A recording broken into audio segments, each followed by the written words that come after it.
Currency exchange होती है ना इससे वो ओमान की करेंसी थी इसके पास, वो एक्सचेंज करवाने आया। वो ओमान की औरत कोई दे के गई है। कह रहा ना सवारी में आके आया था 250 रुपये में। उसने ओमान दे दिए। ओमान दे दिए उसने।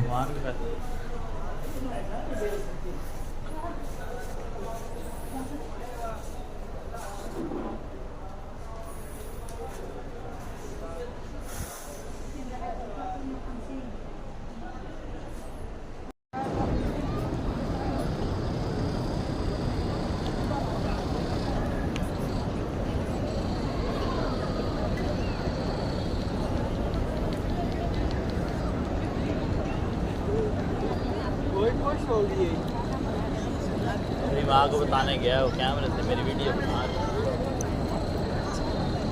तू कहाँ जा रहा? الروضة الشريفة. هذا الباب الذي أمامنا هو باب النساء، سندخل منه للروضة إن شاء الله.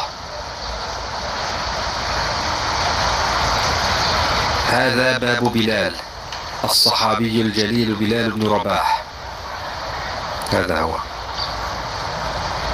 وذاك الباب هو باب مكة. نتوجه الآن لباب النساء لندخل منه.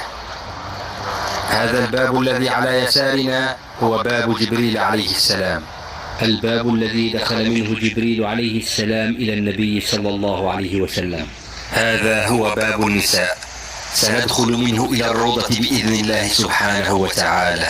وعند دخولنا المسجد نقدم رجلنا اليمنى ونقول: أعوذ بالله العظيم وبوجهه الكريم وسلطانه القديم من الشيطان الرجيم، اللهم افتح لي أبواب رحمتك.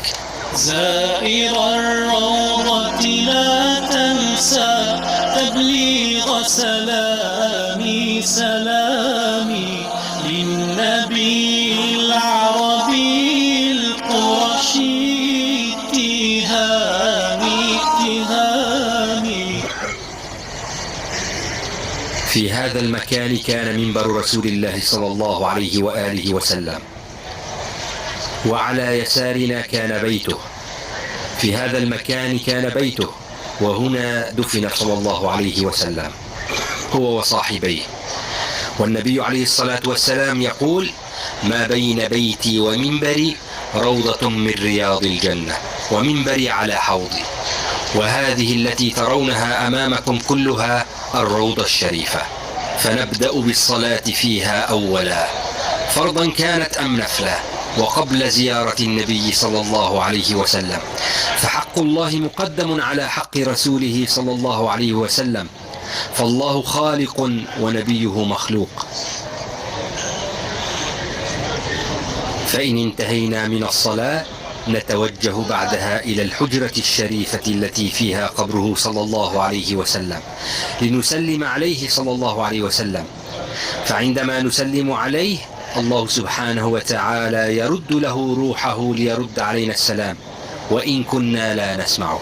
زائر الروضة لا تنسى تبليغ سلامي سلامي للنبي العربي القرشي اتهامي اتهامي.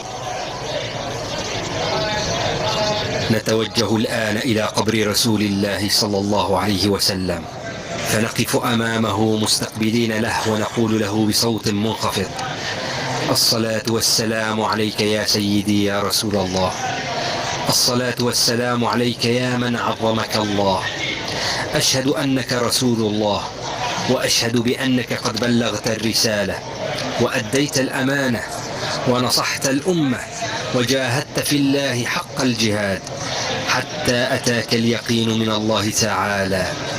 وأسأل الله لك الوسيلة والفضيلة، وأن يبعثك مقاما محمودا الذي وعدك به.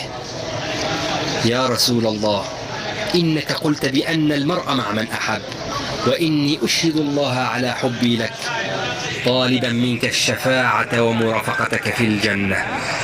اللهم اجزه عنا أفضل الجزاء.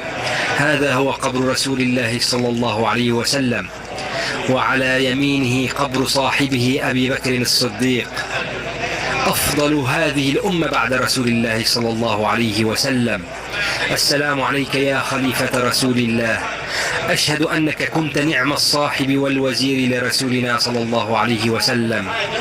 أسأل الله لك الرحمة والمغفرة والرضوان. وهذا أيضا قبر أمير المؤمنين، قبر عمر بن الخطاب رضي الله عنه. أشهد أنك كنت نعم الصاحب لرسولنا صلى الله عليه وسلم.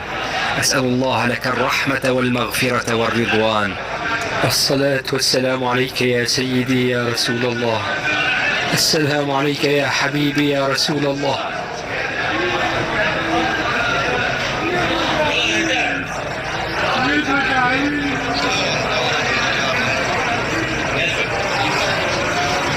نتوجه الآن للخروج من باب البقيع لنكمل بعدها جولتنا حول مسجد